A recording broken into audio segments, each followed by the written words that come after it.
উত্তর পশ্চিম বঙ্গোপসাগর এলাকায় একটি লঘুচাপ সৃষ্টি হয়েছে বলে জানিয়েছে বাংলাদেশ আবহাওয়া অধিদপ্তর। রাজস্থান, উত্তরপ্রদেশ, মধ্যপ্রদেশ, বিহার লঘুচাপের কেন্দ্রস্থল ও বাংলাদেশের দক্ষিণাঞ্চল হয়ে আসাম পর্যন্ত বিস্তৃত রয়েছে বলে জানিয়েছে সংস্থাটি। গতকাল মঙ্গলবার ২৬ আগস্ট বাংলাদেশ আবহাওয়া অধিদপ্তরের আবহাওয়াবিদ একেএম নাজমুল হকের দেওয়া পূর্বাভাসে এ তথ্য জানানো হয়। আবহাওয়ার আরেক পূর্বাভাসে জানানো হয়েছে, রাজধানী ঢাকা এবং আশেপাশের এলাকায় আজ দিনের তাপমাত্রা আগের তুলনায় কিছুটা কমতে পারে। একই সঙ্গে হালকা বৃষ্টির সম্ভাবনা রয়েছে বলে জানিয়েছে আবহাওয়া অধিদপ্তর।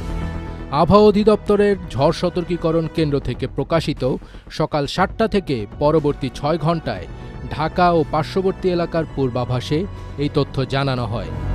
এতে বলা হয়েছে, ঢাকা ও আশেপাশের এলাকায় আজ বুধবার সকাল থেকে আকাশ আংশিক মেঘলা থেকে মেঘলা থাকতে পারে।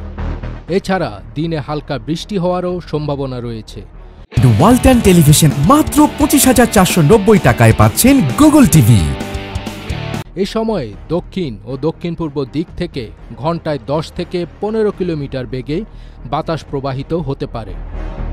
আবহাওয়া অফিস আরও জানিয়েছে, আজ সন্ধ্যা ৬টার মধ্যে রংপুর, ময়মনসিংহ ও সিলেট বিভাগের কিছু কিছু জায়গায় এবং রাজশাহী, ঢাকা, খুলনা, বরিশাল ও চট্টগ্রাম বিভাগের ২-১ জায়গায় অস্থায়ীভাবে দমকা হাওয়া সহ হালকা থেকে মাঝারি ধরনের বৃষ্টি অথবা বজ্রসহ বৃষ্টি হতে পারে। সেই সঙ্গে সারা দেশের কোথাও কোথাও মাঝারি ধরনের ভারী বর্ষণও হতে পারে। এছাড়া সারা দেশে দিন এবং রাতের তাপমাত্রা প্রায় অপরিবর্তিত থাকতে পারে।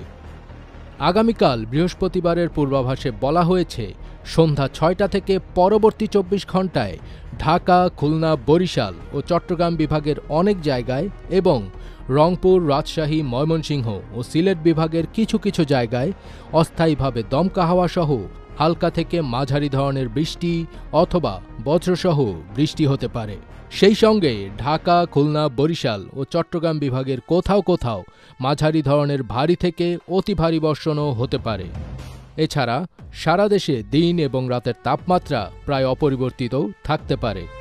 এদিকে উত্তর বঙ্গোপসাগরে অবস্থানরত মাছ ধরার ট্রলার ও নৌকাসমূহকে পরবর্তী নির্দেশনা না দেওয়া পর্যন্ত গভীর সমুদ্রে বিচরণ করতে মানা করা হয়েছে। ফজবির তাজ, এটিএন বাংলা।